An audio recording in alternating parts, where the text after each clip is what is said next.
right, so this is actually almost the last point of today's ChatbotConf 2016. We have seen a lot of talks, a lot of new technology, and a lot of experience sharing. In fact, this is actually what we asked our speakers to do, to share experiences, to share state-of-the-art technology, and now it's time to roast them. In fact, the panel discussion will go this way. The question we're talking about is if we are already there of smart conversations. And we do have an interactive part as well. As Maggie already said, we can accept questions on Slido. You can see the instructions here on the slides. This is where you can browse with your phone's browser and actually add questions or rate questions so they get asked later on. First, I have prepared some questions here for you guys. And let's actually just dive into it. So in some of the talks today, we saw this very famous Business Insider graphic already, that messaging networks have already surpassed traditional social networks. And I want to ask you, one by one, what's your take on this? Why is it the fact that mobile messaging is already more popular than traditional social networking per se? So I want to start with you, JoseLuis. Okay, for me? Okay, so the traditional, if you talked about it, so now the messaging, why it's grown more in smartphones and conventional, is due to, of course, smartphones came up, and that's one of the biggest. And of course, one more thing is the instant messages. The users want real-time messages, talking with their friends, and that's the increase that came up to add more of this information. Mm-hmm. And that's why it came up more popular than traditional SNS. That's what we think about it. Okay. Ido, what's your take on this? My take on that is I have two reasons why it's like that. The first one, messaging is more functional. You go into any messaging application to do a specific operation. Either you answer or you initiate a conversation. While social networks, it's more of a browsing experience. You're not there to do something specifically usually. It's more of that experience. You scroll and you scroll. Mm-hmm. And the second reason, I'm not sure that there are more users on messengers, actually. Yes, there is the famous graph, and I used it, but I don't know many of you that use only one messaging application. Most of us use either 2, 3, 4. I know I use any of the messaging applications that on stage now. But how come? How come you're using different messaging networks? Well, I'm in touch with some people in Japan, so I use Line, of course. In Israel, where I am based, Viber is actually not that popular. It's actually a WhatsApp country, so I use WhatsApp on some of the cases that I haven't managed to move people to Viber. And I actually started using Google Assistant recently and trying to see what it can do. So it's basically different use cases. Yeah, okay.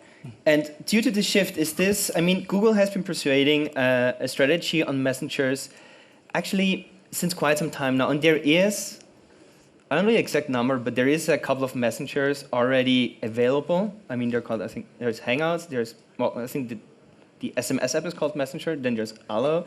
Duo, Duo is a little bit different though. But Google is definitely onto this. Is it due to this shift that we're currently experiencing, that messaging is becoming more and more popular, or is it primarily for the conversational interface, or what's Google's take on this? I think it's a bit of both. I mean, definitely the fact that messaging apps are becoming more and more popular, makes us wanting to clearly more invest in that direction. That's clear. I think we also feel that the messaging problems area are not fully solved yet. So there is still room for innovation and trying to improve things there. I think in terms of why that graph is changing, actually, my personal take is that I think like in the emerging countries, I guess this is like messaging apps is much more popular than social apps. So very much before you get let's say Facebook, you will get WhatsApp installed on a new phone, as for new users. I think the other reason I could come up with, from again my personal experience, is that I know many of my friends at some point they were thinking that they were very active on social networks, and then over time it gets a little bit less exciting or less hot than before. So they use it less, but communication between friends happens to continue. We were always communicating to each other, so that's yeah. That's a good point. I remember when I started using social networks in general, I posted everything, like publicly. I mean, publicly, it was still a small social network back then, but that changed over time, and I was more aware of privacy, so I stopped using those public functions, and I shifted more towards private messaging. So in fact, I can copy that. Mikhail, when it comes to emerging countries, as Behshad already mentioned, being a driver in this whole development, I do remember that Messenger just recently was launched in a light version, right? So I think this is specifically a product for emerging countries, right? So, I mean, to some extent, Facebook bought WhatsApp for a reason. And I remember when that happened, it was like $19 billion. I was like, they're crazy, right? But only a year later, I started realizing that, in fact, it was a smart move. But what's Facebook's take then on positioning Messenger, specifically Messenger Lite? Well, yeah, I don't know too much about Messenger Lite. It was built by other team. But as you know, actually Messenger doesn't compete directly with WhatsApp. No. And Messenger is like primarily for like the first world countries, the main messenger there. And WhatsApp is for like second and third world countries. And I guess Messenger Lite is just the attempt to get like a bit better share in the countries where messaging already is a big thing and Messenger is already popular, but to kind of serve more users. Okay. And when we're talking about the current state of Messenger or Allo or Viber and Line, we are all using like conversational interfaces, right? So in fact, we're at the current state we're at, it's about sending a message, receiving a message, like a simple conversational chat interface. So why is it that we're using conversational interfaces over, for example, when it comes to chatbots? How come we're currently with conversational interfaces rather than jumping straight into, well, let's open a web view and do some things in there without leaving the messenger? So what's your take on this? Why don't we do that instead of conversation interfaces? We should do that. Yeah, because my experience, to some extent, it makes sense. I can just elaborate a bit on that. I think the reason why we have a conversational bots right now, chatbots, not just bots, is just the legacy of messaging platforms. Like nothing stops you now, like if you have like say like Google, YouTube, to build bots in YouTube. Like there is no reason not to do that, right? Why would you not do that? It's just that they will look different because they don't have this legacy of the messaging form. And it's still just a legacy. We need to push it further. We need to understand what's the future of bots is, not just chatbots, and serve this market better on many levels, not just in chat. And specifically talking about chatbots, Line just recently launched a bot platform. What's Line's specific take on chatbots in this space? So is it more a strategy of approaching businesses first or aiming for developers or both sides at the same time? Actually, both. As I talked a bit in my presentation, actually we had the bots actually was quite old. We had it started from 2014. So those are for companies we started. But as we release the new ones, right now we target both developers, and so they can make it easier and have more opportunities to communicate with the users through our communication interface.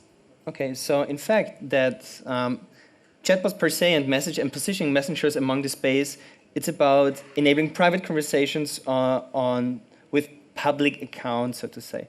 So speaking of that, if we automate these conversations, the big question is, do humans still want to interact with machines the same way they want to interact with other humans, or is this like too creepy? Like, do you want to, I mean, today we saw in your presentation the movie Her, or you reference to it, like.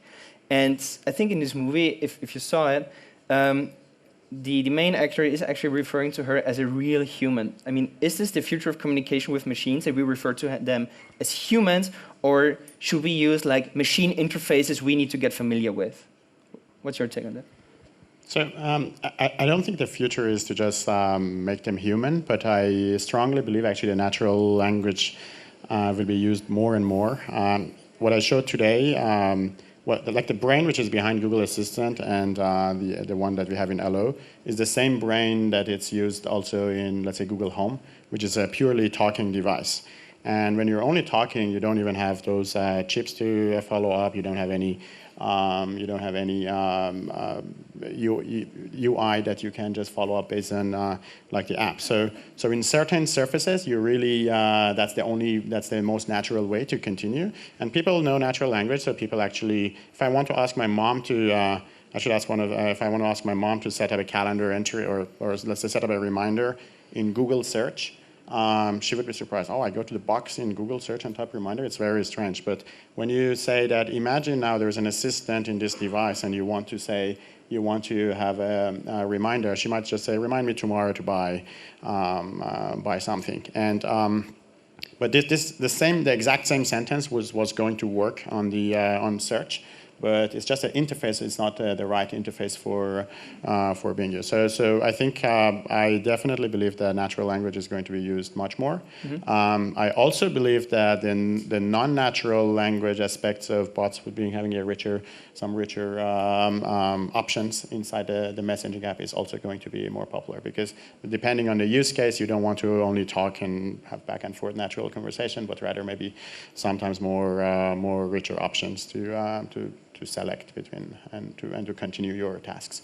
Mm-hmm. Okay, so natural language you're talking about will stay. It will definitely stay because it is for us a natural way of communicating, and we want the machines to be on our stand, not the other way around. Absolutely, yes. Mm-hmm, mm-hmm. Okay. I'll actually add to that. I have a couple of thoughts on that. So I think it's really not about being human, or being more like human. It's really more about delivering the value faster. And there is a great article written by Dan Grover of Wechat, who is, by the way, the payment messenger platform now. And the article basically counts the number of taps you have to do to order pizza through different channels. And you would rather order pizza in 3 taps with a total non-human thing than in 20 taps, 20 actions with something that pretends to be a human. It actually changes when you think about the voice control system because there's just no UI. So this is the only way. But that's what makes it the powerful thing, not that it's more human. You don't really care. I mean, if Alexa would be less human, I would still be using Alexa, but there's no way to use it, not other way. Okay, so the aim, so to say, is to make the interface actually not being present. So there is no real interface, but you start just interacting with it. Yeah, basically picking the shortest way. That's the way to go. And in some cases, it's the natural language, like with Alexa or like Google Now. Just to make it more fun, so I disagree. I think it's... I do agree, half with you at least. I think for Alexa itself or for Google Home, the fact that natural ways of asking things is being understood, it's really one of the top asks. Whenever it fails, it's basically people think that this is very hard to interact with because people cannot remember this is the 3 keywords that I can use. You really want them to something comes in their mind and you just say that exactly the most natural way that you want. And some people might say it keywordy, some people might want to say the sentence itself.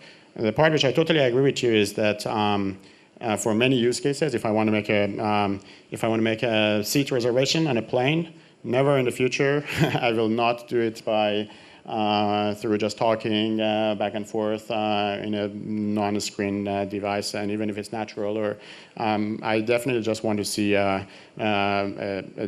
map of the seats which is available, and just click 2 times, and then this one I like, and this one I approve, or something like that. Mm-hmm. So I think depending on the use case, I guess that's the fact that some devices really need to be able to handle natural languages. And the natural languages in some use cases is more important, in some less. And I don't think devices, like that's something like Google, like Amazon Echo, is supposed to be used for all intents. And it's something for music playing, for playing games, and for those things it's good to be natural.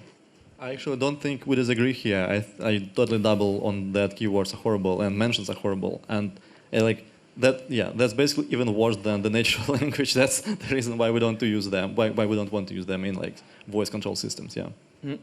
Taking actually your answer a little bit further, when we're talking here about chatbots, the thing is, I think it was Chris Messina who once said, if you've got a hammer, everything looks like a nail. And apparently, to me, this is like the case for chatbots currently. So there's chatbots here, there's chatbots there, chatbots going to solve everything. But I think there's two questions that we need to ask here. First of all, there is always being these these takes on that chatbots will replace apps to some extent. I disagree and agree to some extent in this. And on the other side, we see a lot of use cases popping up. Like, as I mentioned, pop-ups, chatbots for pretty much everything. So I want to ask you, in fact, if we take all the use cases, what do you think will be the first use cases that are going to persist when you think about chatbots built on messaging networks? And where can apps effectively be replaced to some extent with those early use cases? So yes, the use cases we have, if you see, I mean, the chatbots have a potential way, because if you have an app, you need to download it. The user needs to download it and get the information. But in chatbots, you already have the messenger installed. So you can just start to chat and start to use their service. So in that way, I think the chatbots could be more useful in that way to provide service as soon as possible. And this is something good. Of course, the experience for using apps is completely different because it has its own UI to use it, to make it friendly to use. So I think there will be, depending on the service, it'll be like the apps are better, but in some points, I think the chatbots could be more easier to use depending on the service you have. Yeah, because I remember that in the US, at least in Messenger, you can order an Uber in Messenger. I mean, I can say here, but I know the demos. And it occurs to me, well, of course, I can start texting Uber on Messenger, then I can send my location, then I can do a few taps more, and at some point, some Uber is arriving. On the other side, if I open the Uber app, I place the pin, hit it, and it's about to arrive. So, I mean, of course, you can argue on that, but I think this is a use case where actually chatbots might not be the best channel of communicating in this way. So, I'm keen on, what do you think? What use cases are now the best ones where we're going to use chatbots right away? I mean, it's Poncho. Greg, still in the audience? Raise your hand. Poncho the weather cat. I mean, you can receive the weather instantly. You don't have to install any app. You just get weather. So, I mean, this is a use case I can totally think of. But in this case, Uber, through a conversational interface, might not be the best way. So what do you guys think? What's the best way? What's the use cases that might persist? Not because I'm trying to flatter you, but probably customer service or a quick customer service, not the complex one. Then it will shift to human operator, in my opinion, at least in the beginning. And I think that in the near future, we will see a solution for small businesses. I don't think there is a good white label for very, very small businesses to onboard a really quick chatbot, any restaurant, any cafe, any, electrician. It's quite more complex, but I think once we have a good enough bot platform for these small businesses, we will see a lot of them in the next 6 months to 12 months. Okay. I think two areas which I think chatbots are going to be successful, more successful than apps. One is notifications. I think these daily updates, at least for some class of notifications, seems to me much lighter in messaging apps than if it's a notification in the app itself. Yeah, I agree. But to some extent, I think if you get constantly notifications on Messenger, it's like for any messenger I use, this is like a high priority notification. I mean, if I get, hey, we got this info. Hey, are you interested in this? What about that? It's like constantly ringing my phone. Yeah, I think it's actually one of the talks was also talking about this, that it's important to be not annoying. It should be grouped wisely. It should be presented nicely. But still, I think that's a very easy way to subscribe for something and to get back to the basically a very light way to get information. I think the other part which I'm very much hoping that chatbots will be really useful is groups when people are chatting with each other. I think that's an area where there's lots of potential that apps or chatbots or assistants can be helping users, and it's really, really the very, very beginning. So there's lots of opportunity there. So I think that's another area if you want to plan something together, if you want to buy something together, if you want to shop something together. That seems to me like a good opportunity for chatbots compared to the apps itself.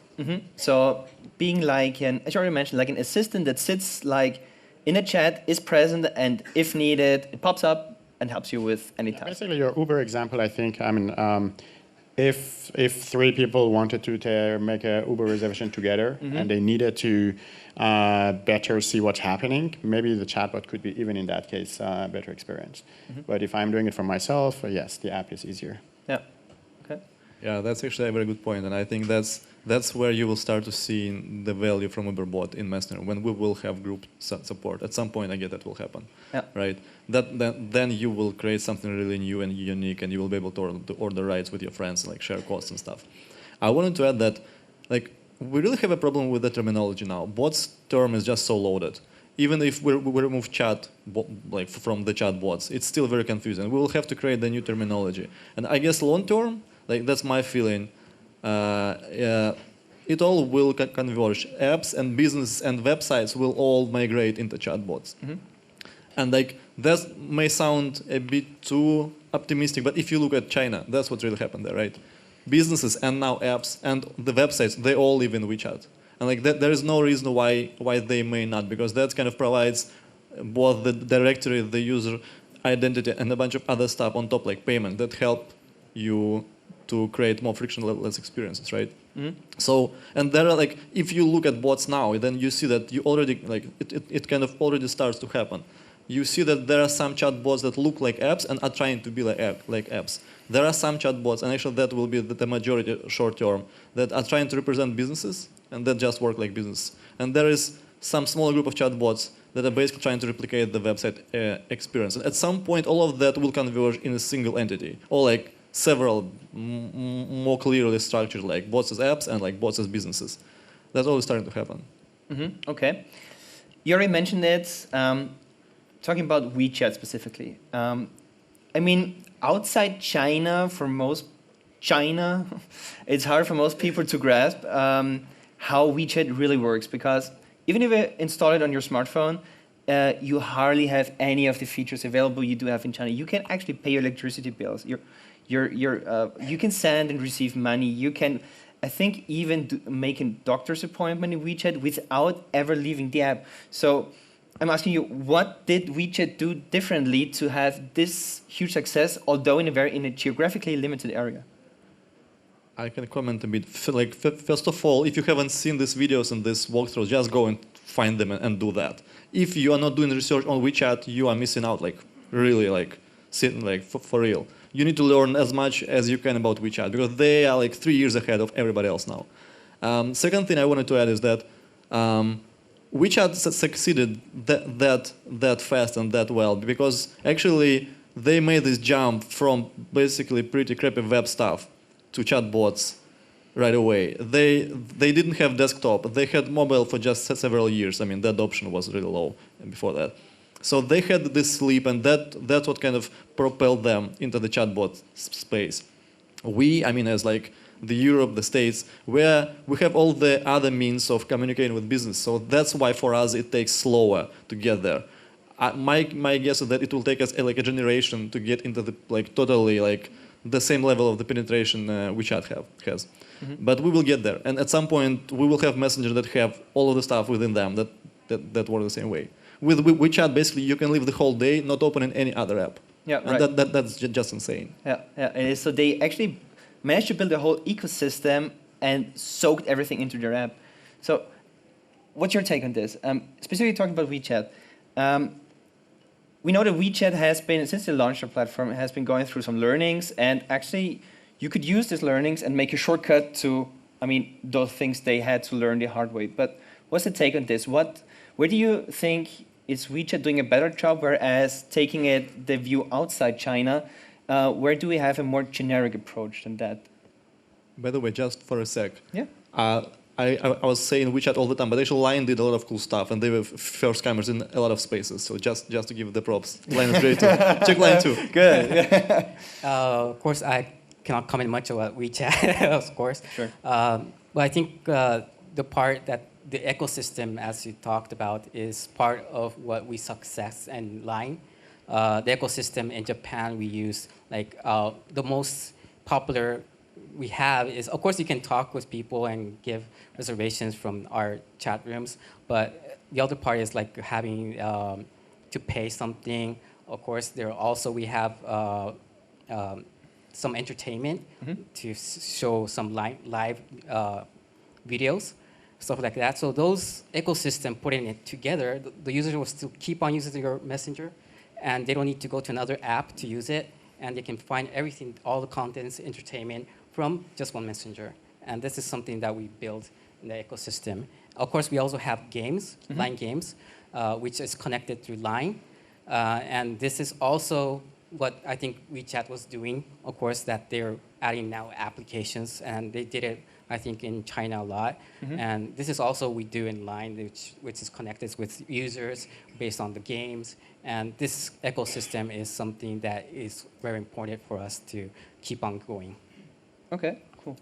WeChat did a couple of things. First, I think they had the first API or chat API before Line, which I think 1 year before Line, I think since 2013, since they launched. 2 years ago, I heard about, I think, Hilton in China using their platform to give concierge. And the second thing WeChat did well is to find a way to get users put their money in the app. Okay, so if you don't know, WeChat has this red envelope feature. Red envelope is a custom in China that basically you give away money. It's not necessarily real money, it can be fake money, but it's a token of good luck.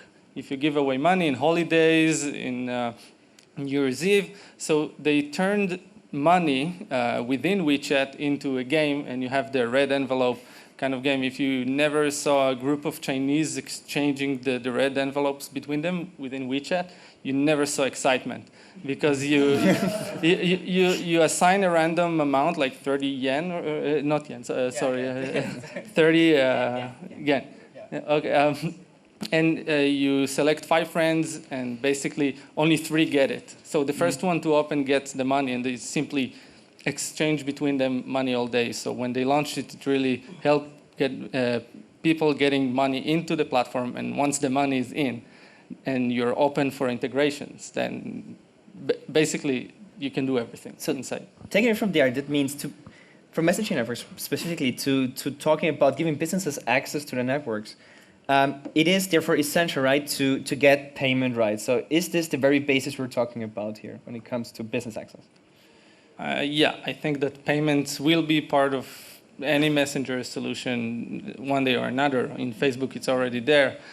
Credit card, they did a wallet experience. So I don't know which one works better, but we'll see in the future. But yeah, definitely payments. Okay, good. I want to quickly change to the audience questions on Slido and then get back to the panel discussion and see. All right, what have we got here? Thank you for the questions. All right, I'm going to go through them. So the question to you guys is the Selena Gomez bot the killer bot we needed? Yes. Next one. All right, next question. Well, in fact, I think this is indeed a really good question, because this actually coins the term how personal can bots be, and how can you actually frame a personality around the machine. And in this case, I mean, I remember there was the Miss Piggy bot on Messenger as well, right? A couple of months ago. Still exists. It still exists, right? And actually, I like the example a lot, because, I mean, okay, I'm not a huge Muppet fan, though. But it really had a strong personality. So you could chat with Miss Piggy, and she wasn't available 24 hours. So it was like, I think she was between 9 and 6 p.m., something like that. And she really had a personality. I mean, there wasn't much you could get out of it, but then again, it was a nice experience. So I also wanted to add that I think it's actually delusional to start looking for the killer bots. Like, it's not about killer bots, it's just about good bots, right? Let's find at least good bots and like help them to grow, right? And I'm not saying that they're not. I'm just saying we're still that early that like just having a great bot, it's great by itself. Let's find and make a bot that add value, that drive value to the users. Let's focus on that, not on this mystic killer bot that do some magical stuff in messengers. It's just a myth, right? Yeah. Actually, I think that Miss Piggy specifically, and I know the owner of the company that created it, they called In-Person. It gives a lot of value to users because they get great feedback that it's a very fun bot. As you said, you can get a lot of it, but it evolves over time. If you follow it, if you interact again and again, the bot has different agenda. Once it tries to promote a movie, and a couple of months after, it tries to promote outdoor walks or whatever.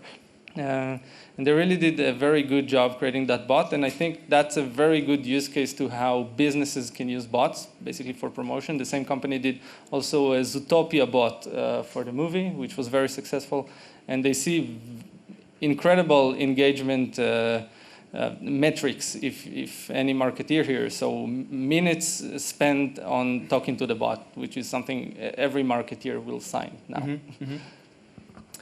One question, though, is we as bot builders here mostly, I would say we, of course, know the term chatbots. And, of course, we know the term apps.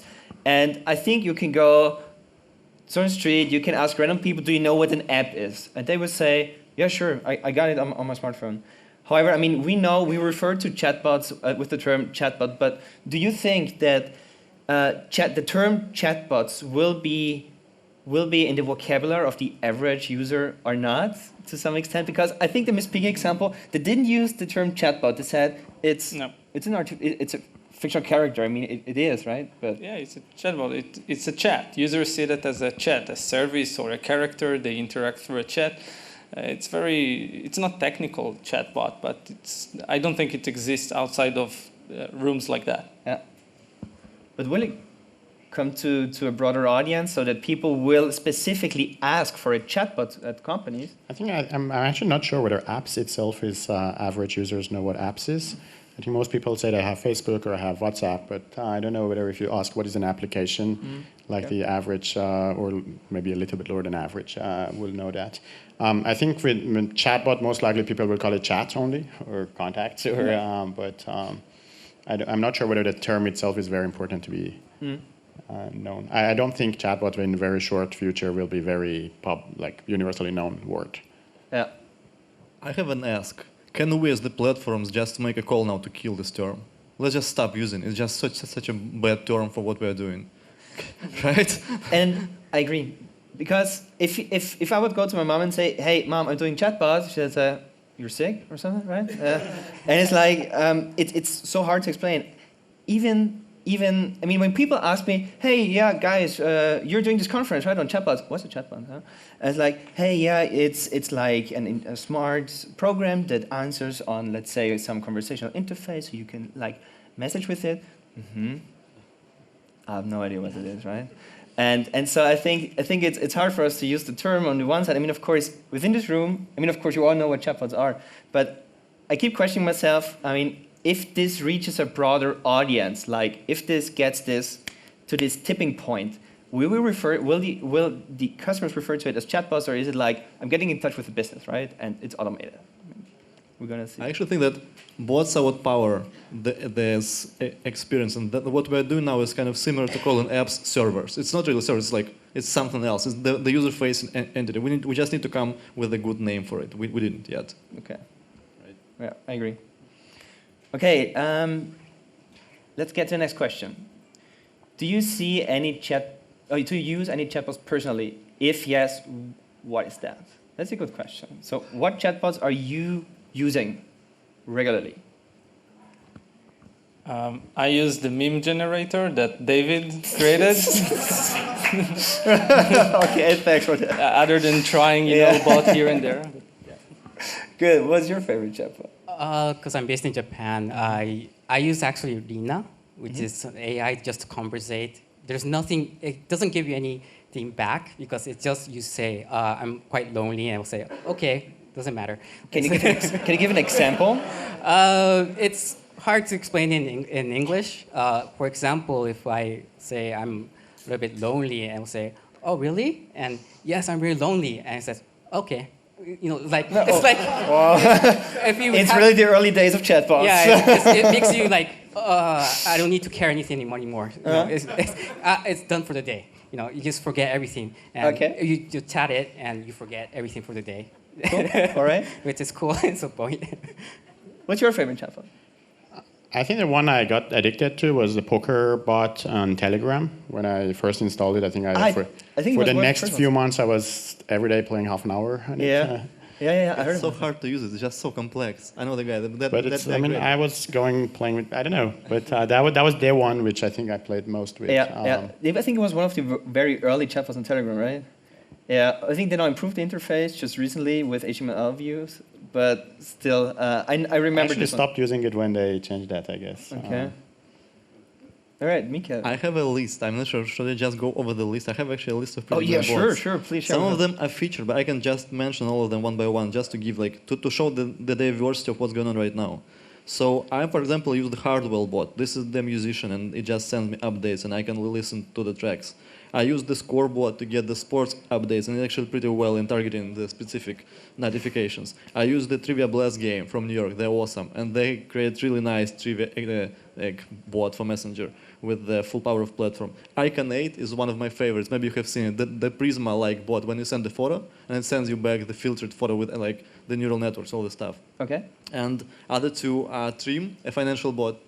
It kind of aggregates your financial stuff, your cards, and KLM. I use KLM when I fly with KLM. It just makes sense. Oh yeah, right. They just recently launched it as well. So as you can see, the diversity is just ridiculous. There's so many use cases, so many different things that you can do with the bot. We need to find out a better way, a better taxonomy for bots. Now it's just a single term, and it's already very different. I agree.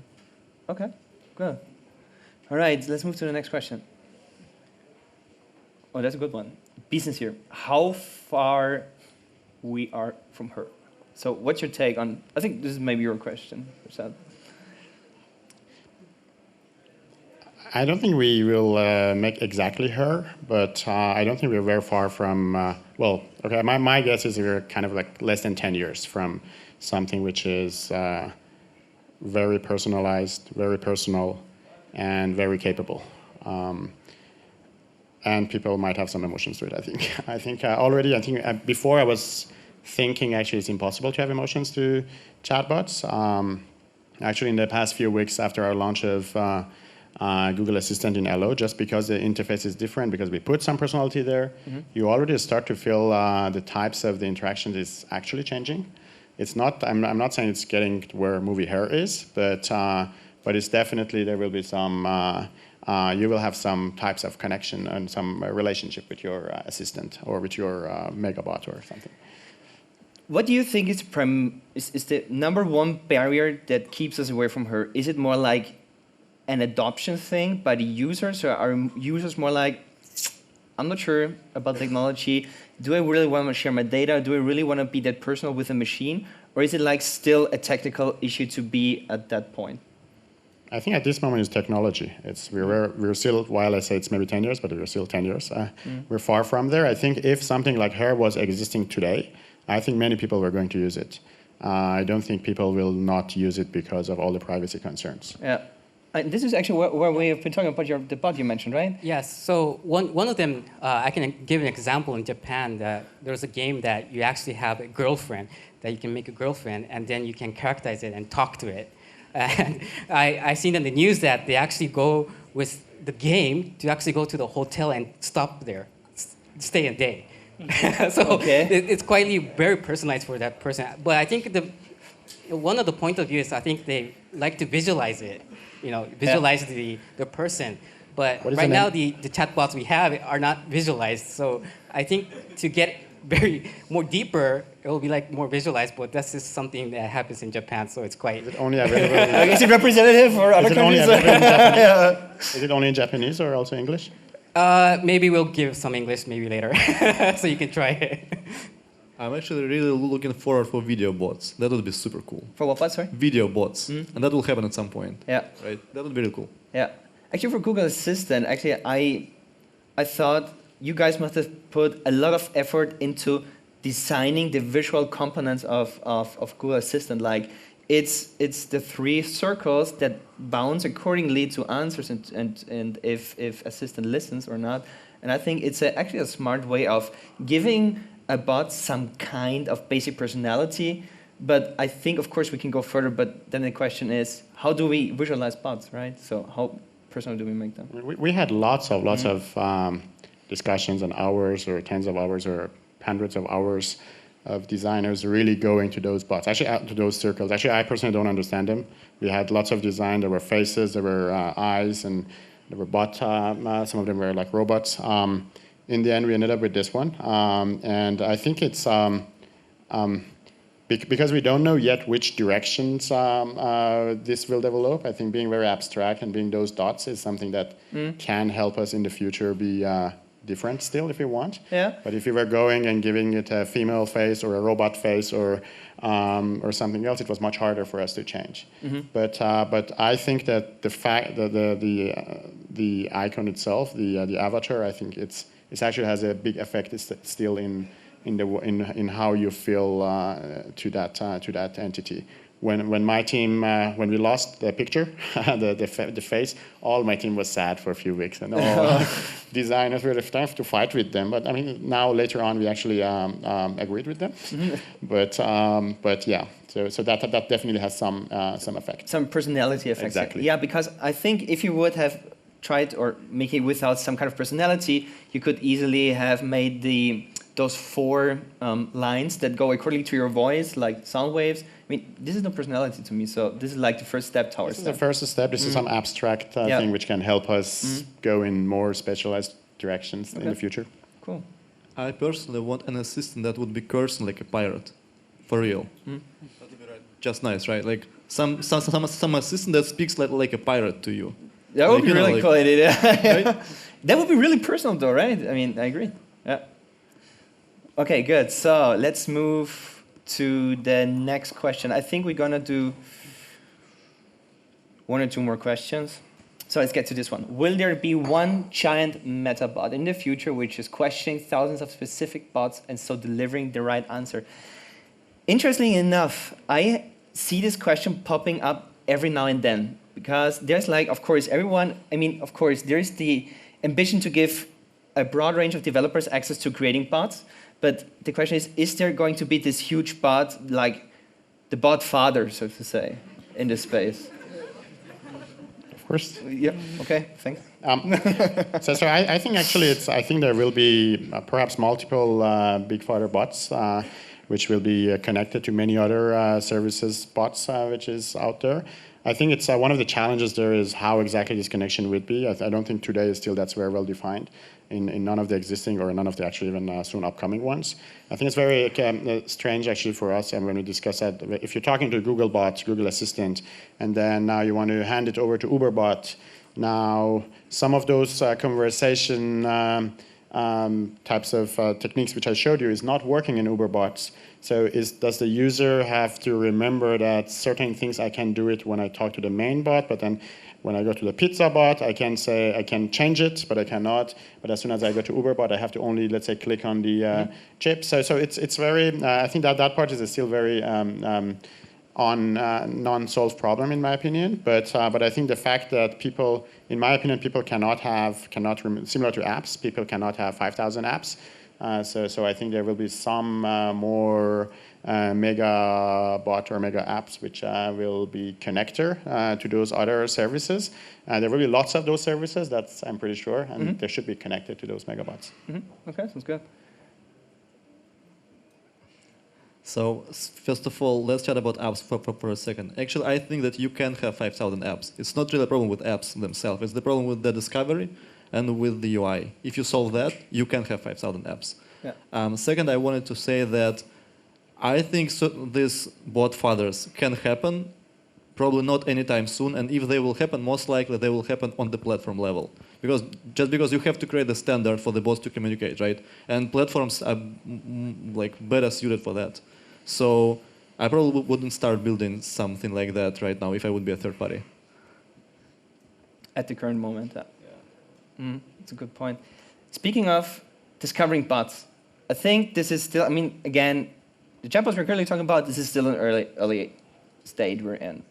But what's your take on discovering bots? I know there's 1.6 billion Facebook users on the platform right now, and there is always different ways of, I think it doesn't matter if you have an app and it needs to be discovered, or if you have, just referring to the example, or have a chatbot that needs to be discovered. But I know there is bot stores, and I know there is messaging networks who use QR codes to have a gap with the physical world. But what do you think will be the number one channels to discover bots? To say the truth, I'm not sure. Could be as a bot market, but it could be maybe the bot itself will search for your bot, like a bot assisting a bot could be. I'm not sure. Even Line ourselves, we don't show the account as a bot. So the users don't know if it's a bot until they actually own it. So I think it could be a marketplace that can actually find your bots that you want, or have like a Google Assistant that will search for the bots that you think it's best. Let's say you want to go to travel and I want to use this airline, and this is the perfect bot for you. The interesting thing about stores is, here we are back at the question I was asking previously, that we need to have a term for that. So what store is it? Is it a bot store? Okay, so we have to term bot again, right? So we have to find a name for it in some way. Yeah. Yes. I think it's basically a service. I mean, when getting service via chat will be a standard, then that's the discovery. Today, when you need something of a company, you probably go to Google, search the name of the company, and go and talk to that company. Still, the main channel for getting something is not messaging. I don't think it stands for 1% of the use cases. But in the future, as messaging become more mainstream mean of communication with businesses, with brands, then you'll start searching for the brand and simply message them instead of going to their website or calling them. That's first. And second, I agree that there will be references between bots. I don't know if it will all consolidate in one megabot. I think that Google will probably try to do that. Is it true? No comment. But for example, if you're a restaurant and you just made a reservation for your user, you can ask them, do you want a taxi, and refer them to the Uber, and already give the destination and the time, and the only thing you need to do is set up your location, thus making it less taps in order to get a taxi on time. So I think we will see bots compensating each other according to the use cases. Over time, it's hard to say how it will grow. If there will be a standard way to bots talk to other bots, maybe there we'll see very interesting references between bots. Okay. I think just one point to add. I think sharing also has maybe a big opportunity. I guess I think in the future many of the chatbots people will share this chatbot with their friends or with their contacts. So that if that's very simple and there's a benefit from different people accessing the same chatbot, I think that's... Sure, you got a reference. It's a person you know. Exactly. Right. Good. I think that kind of brings us back to the question of what are the bots and to the separation between different bot types. You really need bot store only for bots as apps. It does make sense to have a bot store for bots as businesses. For that, really, search works better. And there are many other ways, like, for example, a context-aware discovery. When you go to the restaurant, snap the QR code, or you go to the website, there's a plugin. Like, there's a bunch of ways you can start the conversation with the business right where you find the business. You don't have to go the other way around. So like this bot store will serve just a smaller number of bots as apps, and we have to figure it out for other bot types like businesses. And yeah, I agree that Sharon will probably be the biggest contributor of the new threads in the future, potentially. Okay, good. All right, so let's move on to the last, or maybe last two questions. All right, so how good are platform tools for non-English bots? Well, maybe, that should take maybe. I'm not sure about this question to say about it. Of course, the language barrier is there always, as we have several types of bots. We have bots that speak Japanese. The other ones that could be just Indonesian ties. But I think in the overall, the part behind it is the same. So only the natural language that, as I think Google was researching a lot, I think that part, those tools could be provided by the platform sometime. And it will be more easier to just have one English bot and then have it use those tools to represent other languages at the time. So I think it's just like having, as we have in line, we have a translator bot. So we can use such kind of interfaces to translate it with the other bots. And this could be, we had this kind of experiment before, having bots talk with bots inside our chat room. It was, to say the truth, it wasn't that good what happened, I'll say. But I think that kind of way that the platform could provide such kind of tools could provide better way for non-English speakers to provide their tools out of other countries that don't speak English. And I think this tool will come up sometime. I don't know when, but I think this could be a good way to have bots as a tool. Good. Okay. Yeah, I think the whole community itself, I mean, if you target for English in the beginning, of course, you have a huge community you can work with. So I think that's an important factor in that. But I think the more specific a bot can be to a certain use case and to a certain geographical area, I think the better experience it can deliver to some extent. That's correct. Yeah. I think language is still a topic at Google as well, if you try to make it more personal then. I think definitely is a challenge, but yes, I think maybe everyone, but definitely in Google, whatever new product we're having or new technology we're having, we want to have it in all languages. We are working pretty much on everything I showed across many, many languages. They don't work as good as English, what I showed. Maybe in the top languages, they work pretty close, but still it's far from there. When it comes to the tools, also definitely, I really think that maybe not very far from now, there should be a very easy way to at least have a simple version of international version of your chatbots. Yeah, translation is there. Many of the natural language technology is there. It's not yet so perfect that you can just press on a button and then things work. So you have to have iterations on that. But that's a very important point. Yeah. Good. All right. Yep. I wanted to add that actually we see a lot of bots coming from Latin America and like Asia, and I guess to us it's like a signal that you can build bots in different languages. If you know, if you have problems with that, reach to us and we'll fix it. Cool. Good as that. All right. So I want to ask you for the last question. I mean, your final statement in terms of where's the question? What do you give developers on the way of if they want to start interacting with your platforms? I mean, what's the one thing you want to give out to developers? It's your chance now to talk to them. So, Mikael, let's start with you. Can you specify a little bit? This is very broad. Like, if you start developing chatbots now, like, don't do these mistakes, but aim for this goal. What would you give them on the way in terms of developing chatbots now? I can lecture for long, but I guess the main thing would be start thinking about how would you be making money from day one. It does make sense just to build a bot. Start building a business that will be represented with a bot, and like build the whole bot flow based on your assumptions about your business. That's the way to go. All right, thank you. Behshad? So I think for companies like ours, I think it's important to try to share as much of the technology that we have with the chatbot creators, so that you don't need to rebuild things which we have had bigger teams trying to build that. So the question is that how exactly we should try to make that this easily be usable there, but that's I think what we have to give to developers. Okay, very good. Right, Ido? Try and make your bot specific. Don't try and achieve too much. Give it a simple task. Once you make it near perfect, go to the next task. For our platform, we say you need to, I'll say first you need to check about the use cases.